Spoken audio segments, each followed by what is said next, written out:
There are very few people that come to activism through inspiration.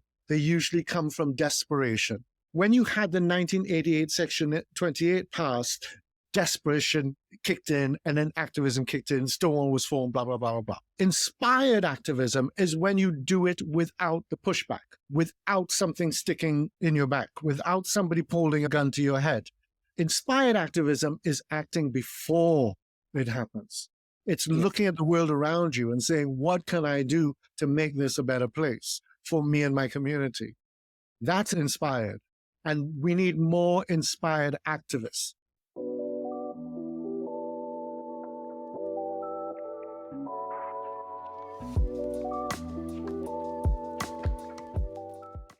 Hi, everyone. Welcome to the Unapologaytic Podcast. My name is Pierre, and I'm your host and the founder of the ethical gay brand, Unapologaytic. Today, I'm talking to Jason Jones, an activist and human rights defender, originally from Trinidad and Tobago, who has lived and worked in Britain for over 30 years.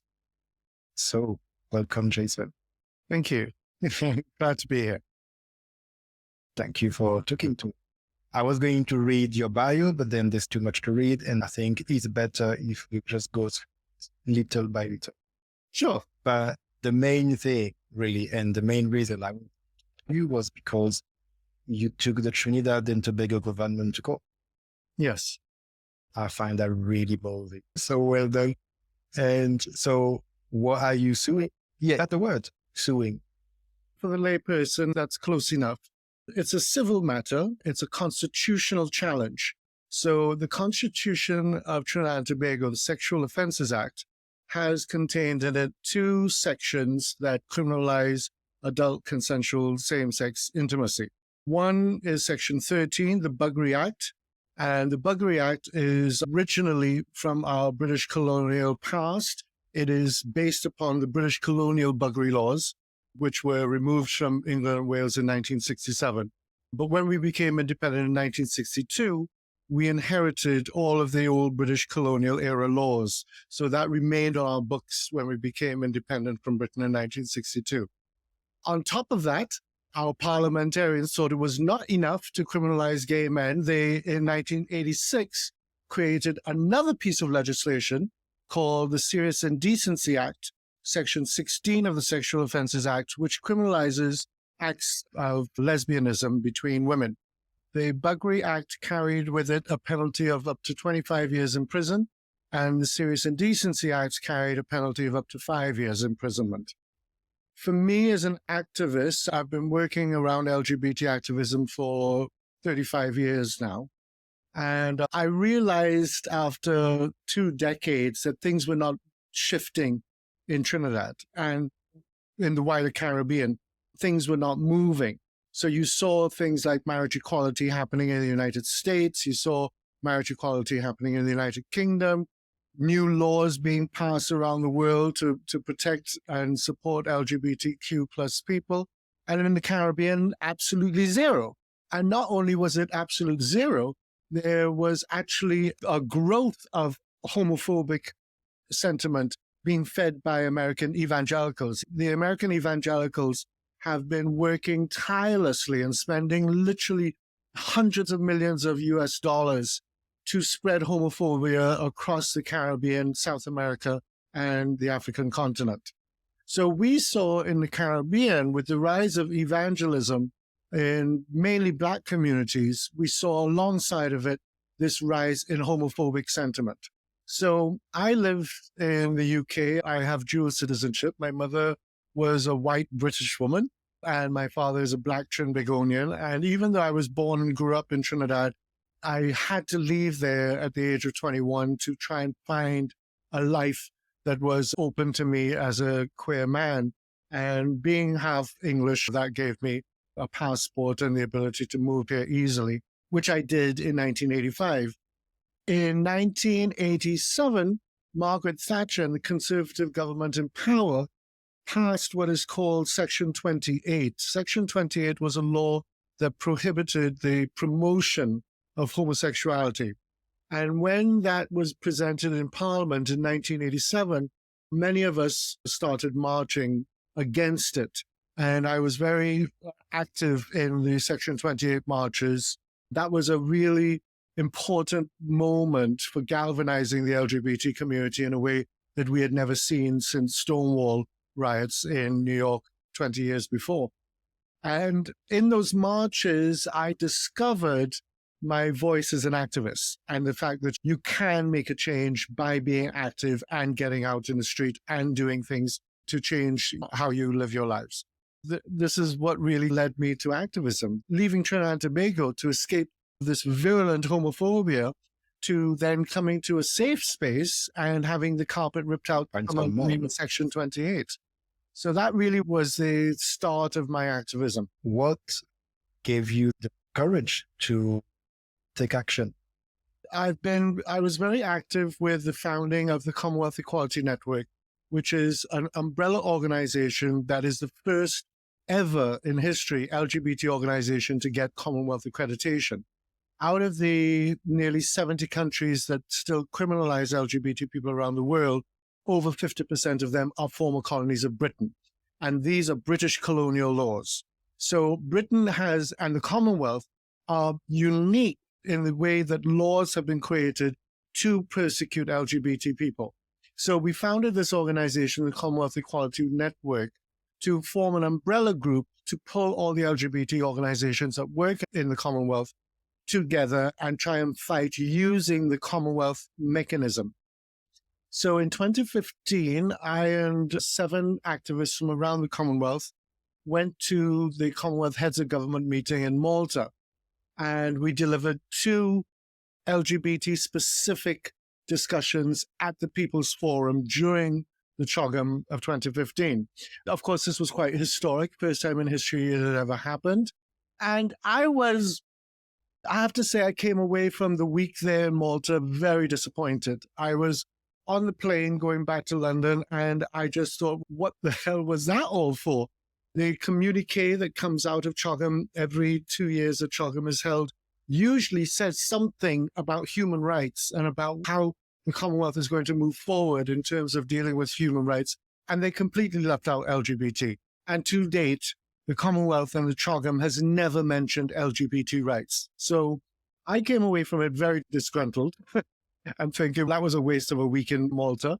Very beautiful. I was there to work. And I got off the plane in Gatwick and I said to myself, all right, this type of activism doesn't work.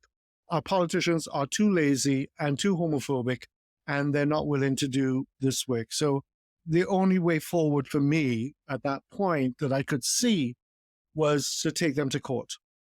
At that point, Belize had a case pending in their high court for decriminalization.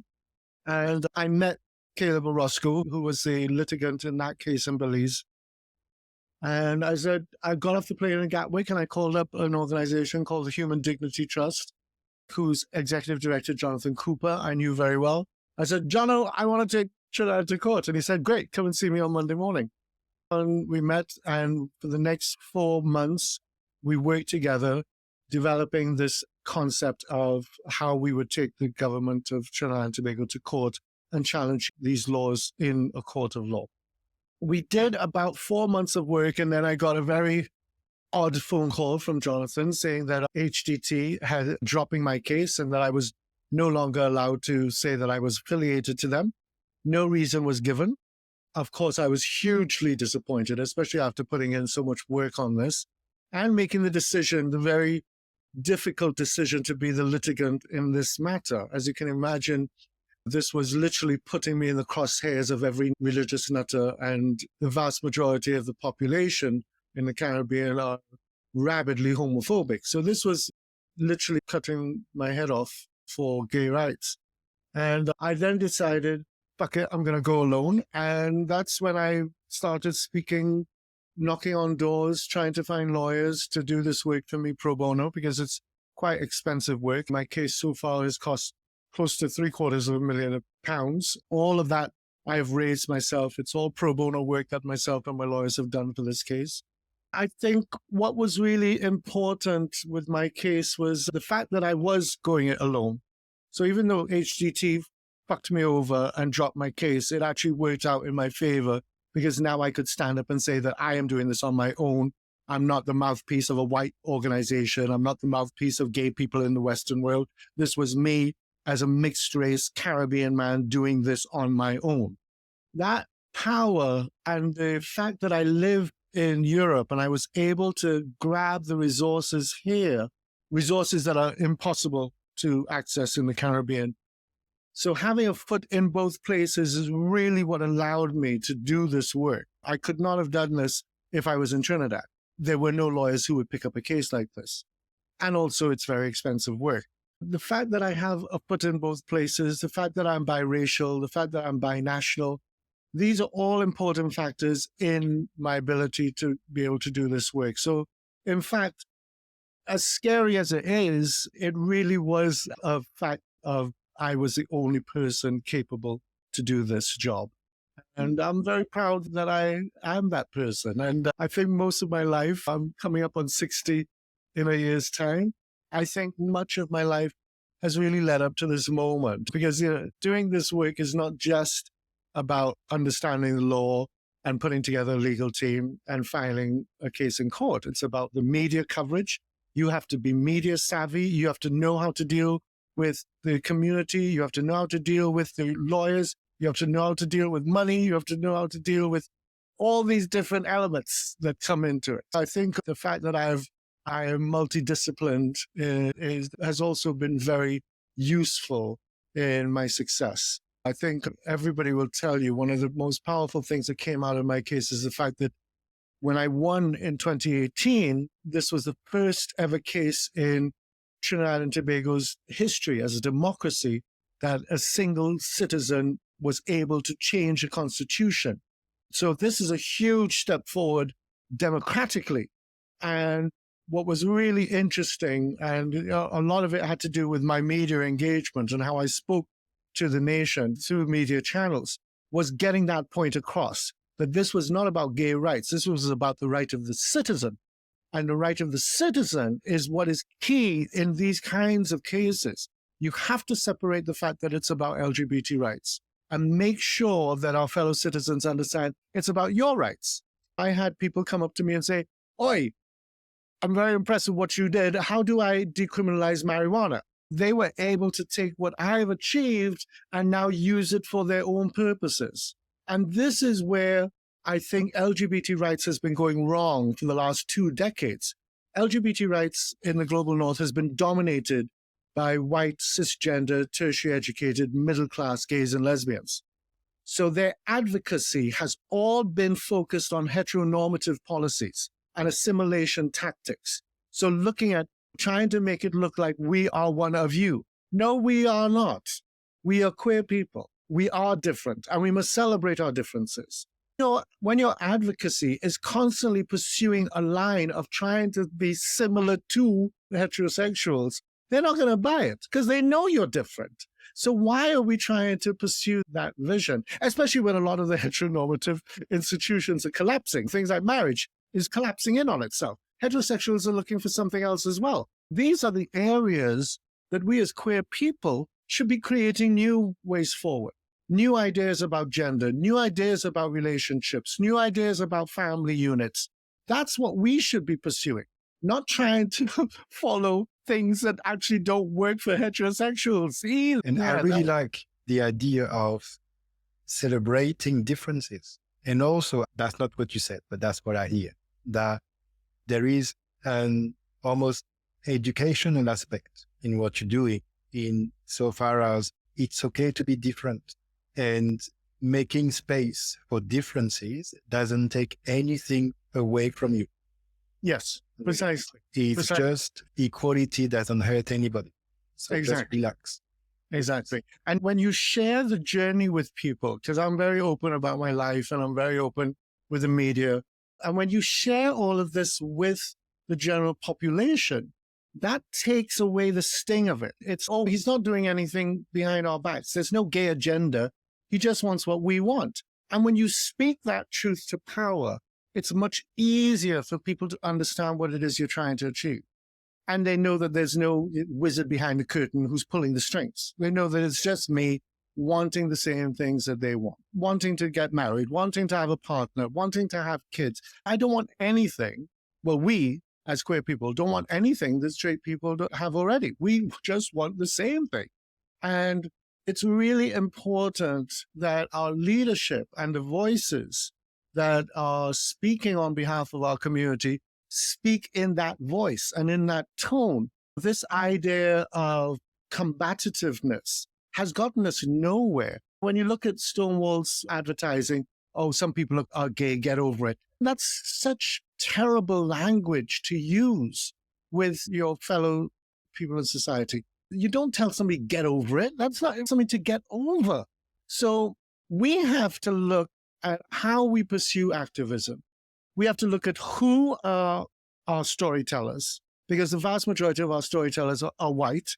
We have to look at how we are going to be strategic about these things. And then we also have to be very clear about what work needs to happen within our own community. Things like transphobia, things like racism, ableism, these are all issues within the queer community that we need to address. How can we be asking for equality from straight people when we don't have it within our own community?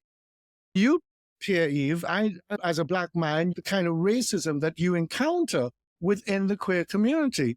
To be fair, I don't really experience that much racism. It doesn't mean that racism doesn't exist. All I'm saying is I don't experience much. And that's something you've mentioned before about light skin privilege. Yes. It's only for the last few years that I feel like I've awakened and I really notice how people here treat me like a Frenchman who happens to be Black. Yes. Rather than a Black man. Yes. And that makes a huge difference. Huge difference. If you go to places like GAY, all the hip happening places here in London, security guards following Black men around the room. You go on Grindr and we're still seeing these messages. I'm not into Blacks. I'm not into fats. I'm not into femmes. It's just like, who the fuck are these people? And why are we not addressing this as a community? We're supposed to be unified against a common force and trying to achieve common goals, but we're not. That is really important work that needs to happen now. And I'm hopeful that with the younger generation who are not into that very old idea of who has the power and who has control, there's been a huge shift in younger queer people, which I'm loving. I'm really loving it. You're quite active with the next generation of activists. Yes, I am. It's one of my legacy projects because I think I grew up during the AIDS pandemic. In Trinidad, we were hit very bad by HIV/AIDS. Between 1982 and 1992, Trinidad had the second highest mortality rate from HIV/AIDS in the world, second only to New York City. So I lost dozens and dozens of people. And of course, I'm very lucky to be alive. So I know what it was like to grow up with queer men who were mentors to me. I also know that we have now skipped a generation. We lost a generation of gay men. I feel it's really important for me to do that work of filling that gap in terms of intergenerational work. I just wanted to go back a little bit to taking the Trinidad and Tobago government to court. I'm really curious about the moment the penny dropped, so to speak, and you realize, oh my God, I'm going to take my government to court. And when you realize the enormity of the task, how did you feel? That's an interesting story. The night before I was going to put the file into the High Court, to hand it to the High Court to say, okay, this is what I'm going to do. That evening, I was staying by my friend Jacqueline's house, sleeping on her couch. And I took out an ad on Facebook to say, oh, this is what I'm going to do, but challenge the queer laws, the anti-gay legislation. And within 2 hours, I had 24 death threats and properly serious death threats. Not, oh, bun them, that kind of shit. This was, if I see you in the street, I'm going to do something to you. And I said to Jacqueline, Jacqueline, this is not right. And she said, people in Trinidad like to blow off and they like to throw hot air, don't take it on. But I felt something was off about the language. It was too specific, the threats. And a security guy came over and he had a look at it and he said, we need to get you out of here right now. And I moved out of Jacqueline within an hour and spent the rest of the time that I was in Trinidad hiding out at hotels, moving every 3 nights because the threats were so overwhelming. And some of them were in an Arabic script that even Arabic speakers could not decipher. And Trinidad has the highest number. I know it sounds weird that Trinidad has all these highest numbers. Trinidad has the highest number of ISIS recruits in the Western world who went out to Syria. So we have a very strong fundamentalist Muslim groups in Trinidad, about 3,000 to 5,000 strong. And these are rabid, right-wing fundamentalist Islamists. These were people who were throwing gay men off of buildings in Syria and then coming back home to Trinidad. These threats were not a joke. This was serious stuff. And at that point, I had to make a decision of what to do next. And I stayed on for as long as I could and as long as my mental health and my money held out, because I didn't want to be seen as running away with my tail between my legs. But at the same time, you do have to weigh up your personal safety. And it's sad that's the level of threat that there is in Trinidad and Tobago, but unfortunately it is. In the last 5 years, I've had 3 of my closest friends murdered in their own homes, 3 gay men murdered in their own homes. Between 2015 and today, there's been over 20 gay men murdered. We think there's a serial killer who's targeting gay men. A police officer contacted me and said, he thinks there's a serial killer. And he went to his commanding officer and said, there's a link. These all look like the work of the same person. And the commanding officer said, if somebody's killing the faggots, then they're doing the Lord's work. When you have the police being endemically homophobic, there's no safety. There's no safety. So I have to be very careful. I knew going in that this was very risky work. I was a very big fan of David Kato, Ugandan LGBT activist who was murdered in his home in 2013. We've seen the murders of many activists across the world, across Eastern Europe, being murdered. This work carries risks, real-time risks. And you do have to make a decision of whether you're willing to live like that or not. I'm lucky in a sense. I was excommunicated from my family many years previously. I did the first ever public drag show at a theater space in 1992 and ended up on the front page of all the gutter press, Homo Holds Concert, in big red letters on all the major newspapers. And I was made homeless by my family. I didn't have family connections that I needed to worry about. I'm single, so I didn't have a partner to worry about. So I knew that I was only putting myself at risk. And that kind of gave me the freedom to do this kind of risky work.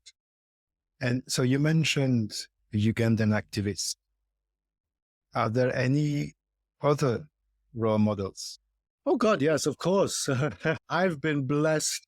One of the great blessings of my life have been my parents. My mother, Monica Goosh, was a journalist here in the United Kingdom, and she wrote for a magazine in the 50s called Mirabelle, which was like a People magazine, US magazine, Hello magazine. And she was their star reporter. So she was friends with Elvis Presley. She gave Cliff Richard his first big break. Paul Anka. If you were a star and you were performing in London, you were interviewed by my mother. And my father, Mervyn Telfer, he was the first Black television announcer in the entire global South. So everything below New York City, he was the first Black man on television reading the news. And on the night that we became independent in 1962, that night at midnight, as the Union Jack was lowered and our flag was raised, he announced for that. So my father was literally the voice of a nation and read the news every night at 7 p.m. My father was one of the best known Black men in the entire Caribbean. So I grew up surrounded by powerful Black people. CLR James was a close friend of the family. When Nina Simone came to Trinidad in 1984, I spent 3 weeks with Nina Simone. I drove around the island singing songs to each other and playing carnival together. I've been very blessed with having access, direct access to very powerful people Black people, who have really helped shape who I am, and especially who I am as an activist. When you experienced all those death threats, who came to your rescue? Who's coming now to your rescue? Nobody. I always tell people this: when you're a leader, don't look to your left, don't look to your right. That's what leadership is. Everybody is behind you. It's like that. You have to be able to operate on yourself, because this work is so extraordinary and there's so many twists and turns that you can't expect somebody to be along for the ride with you. I have people that I am close with, a circle of people, but in terms of getting up every day and getting on with the work and getting over the hurdles, that's my job.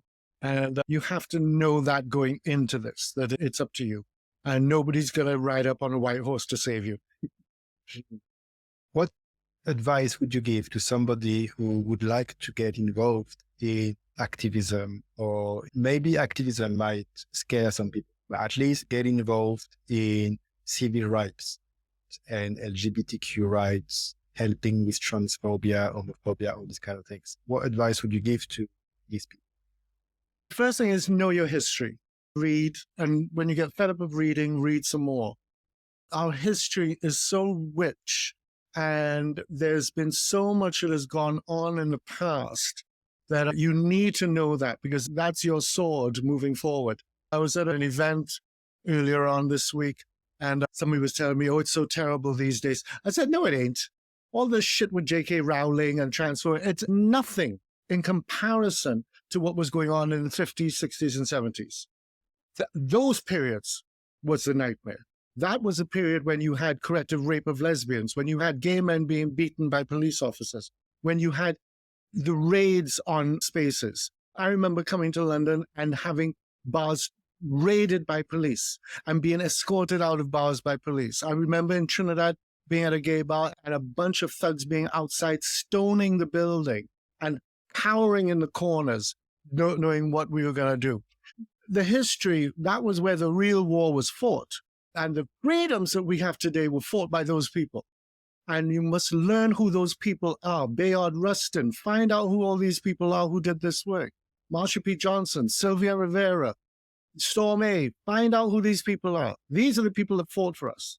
And we have so much freedom now because of what they did. Thanks to them. Yeah. That's why, as a brand, I really make a point to, as often as I can, to reference those people, because they did the work for us to. They did the heavy lifting. They did the heavy lifting. For us to party when it's gay pride, when it started as a riot. Yes, absolutely. And also find somebody to mentor you. I'm doing a lot of mentorship now with young activists. There's this wonderful young gay man who's a firefighter. And we ran into each other at a Pride event last year. And he said, I really want to do what you're doing. And I said, great. And now we have a wonderful relationship, mentoring each other. And he's now developing a whole program of activism for the fire service. And it's just, this is what needs to happen. So find one of us old farts and have a chat with us. This is one of the other issues. We have a terrible ageism problem within the LGBT community. I had a friend who was on the dance floor at Fire a couple of years ago, and some fucking little twink told him, get off the dance floor, pops, it's our time. I was just like, no, fuck you, bitch. You're on this dance floor because of people like him. So we have to address the ageism within our community as well. If you see elders out, go and talk to them. Go and hear their stories. Go and have tea with them. Mix and mingle with the ages, because you're going to fucking learn something, right? Find an old queer person and go and speak with them, right? Seek them out, because when they die, they take that history with them. So you need to speak with them. Oral history is the most powerful tool in passing on these gifts. So find old queer people, talk to them, get their story, and then you now have that power. What do you think of the current transphobic climate? My impression is, I mean, I was a child in the 80s, but I still remember the way gay men were portrayed. And it looks like it's very similar tactics that are used. The tactics never change. So I'm not concerned about it at all. And what I would say is this. I think within our own community, we need to do the work because there's terrible transphobia within our own community. The LGBT Alliance, the Transphobic LGBT Alliance, is trying to remove T from the LGBT community. Two of their founding members are two white gay men who were founders of Stonewall. And when Stonewall was founded in 1988, they did not include trans people in their remit. It wasn't until 2014 that Stonewall included trans people in their policy. Now, if you had the largest LGBT organization in Britain ignoring trans people for most of its history until 2014, you have helped plant the seeds of transphobia within our own community. Two of your founders have gone on to head a transphobic organization that's trying to destroy and separate our community, right? We need to call this fucking shit out. And I don't hear anybody calling it out within our community. We need a major cleanup within our own ranks. We need to pull out the transphobes and get them the fuck out of our community. That's where it needs to start. Because what they're trying to do is divide and conquer. So if they get rid of the T, then they will come for the rest of us. And the gay and lesbian people who are transphobic need to learn this lesson.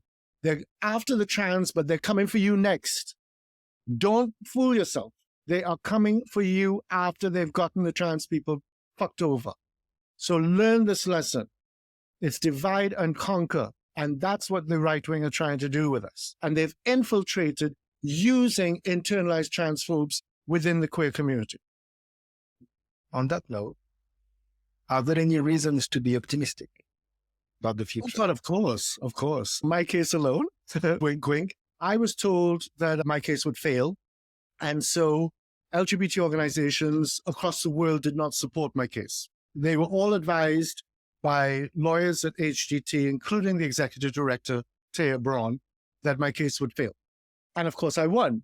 And not only did I win, but I won on the broadest spectrum of a judgment that there has ever been in the history of decriminalization.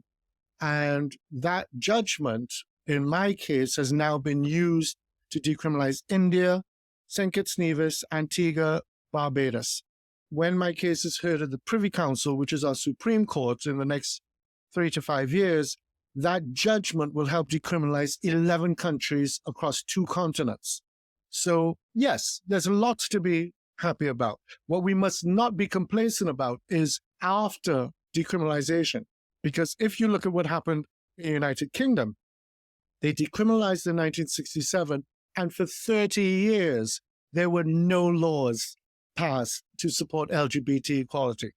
So they throw you a bone of decrim, but then nothing happens. So the work must start immediately after you have a court case. How do you explain the fact that for 30 years, nothing happened? 2 things happened after decriminalization. Firstly, it was only partial decriminalization. So it was only England and Wales. And it was only between consenting adults over 21, and it could only be 2 men in private. So if it was 3 men, you've broken the law. If it was in public, you've broken the law. If it was under 21, even if you're of equal age, let's say 2 16-year-olds, you've broken the law. And the police clamped down immediately after decriminalization in 1977, and the incidences of arrest of gay men quadrupled immediately after decriminalization. So that kind of stifled any idea of there being freedom moving forward. And then, of course, I think LGBT activism has always been very dodgy because there are very few people who, I always say this in my interviews, there are very few people that come to activism through inspiration. They usually come from desperation. When you had the 1988 Section 28 passed, desperation kicked in, and then activism kicked in, Stonewall was formed, blah, blah, blah, blah, blah. Inspired activism is when you do it without the pushback, without something sticking in your back, without somebody holding a gun to your head. So, for example, my activism came out of nowhere. It was just like, why is this guy doing this? These laws are not used punitively against us. That's not the point. The point is the laws exist. And because the laws exist, it allows people to be bigoted in other areas. So a landlord can say, oh, I'm not going to let to queer people because blah, blah, blah, that law exists. Or the police officer will say, I don't care if you've been beaten in the street by a bunch of thugs. It's illegal to be gay. You have to be inspired in your activism. And I really want to press that into people's heads. Be inspired. Don't wait until something happens to you to then react. That's desperate activism. Inspired activism is acting before it happens.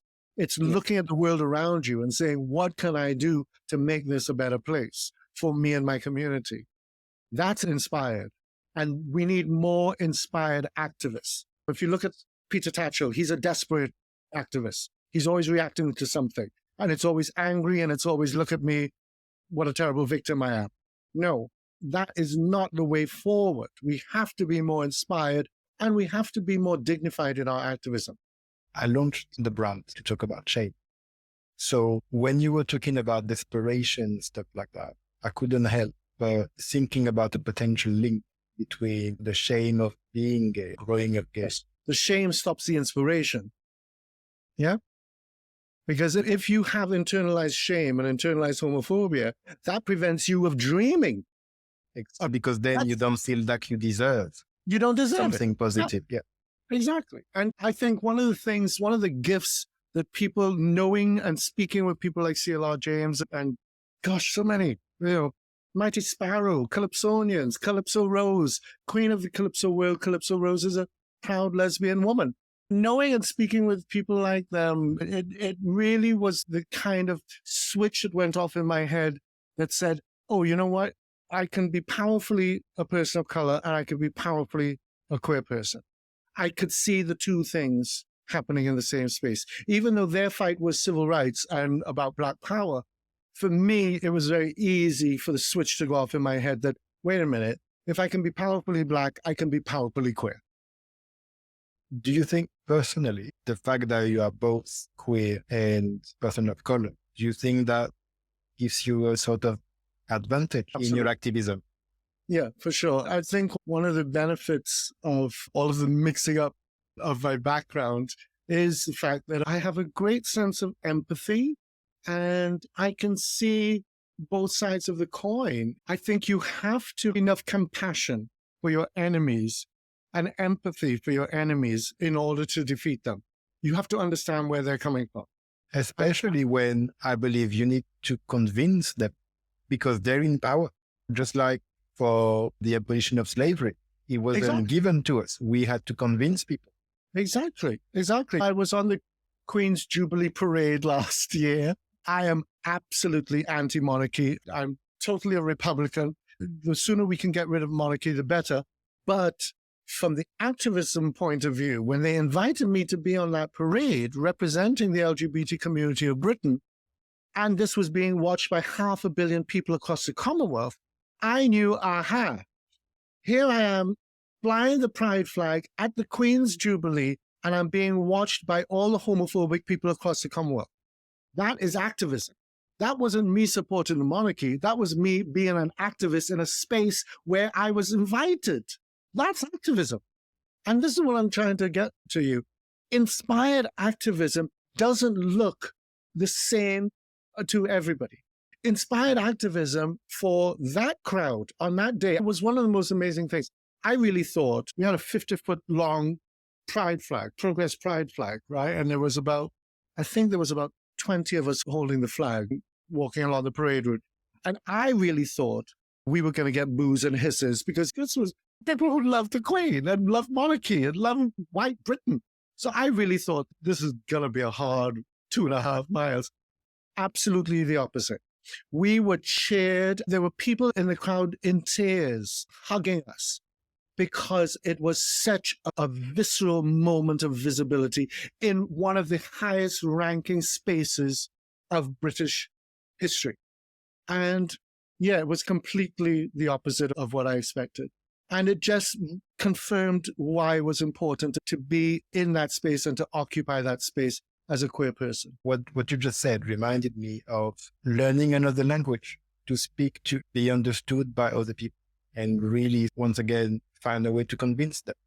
Yes. I really like the idea of building bridges. Yes. And the only way for us to accept each other is to understand each other. For example, I got married in Spain. And at the time, once again, the right-wing parties were threatening to overturn gay marriage. I remember that in France, before they introduced equal marriage, there was the equivalent of a civil partnership. And they were saying that what turned out was that more straight people used civil partnerships than gay people.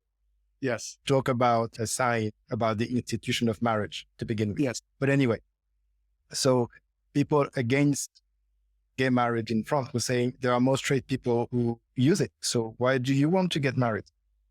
So I thought, okay, you know what? I'm going to get married. So that bumps up the numbers. Yes. But during the wedding, my father said to me, "Oh, thank you so much for showing me that it's only a wedding." What I got out of that is, see, we just need to show that it's only a small difference. Really. Absolutely. We all want the same thing. Absolutely. And when you do the angry activism, what are you left with after you win? All you're left with is an angry person and an empty victory. We have to live together after these victories.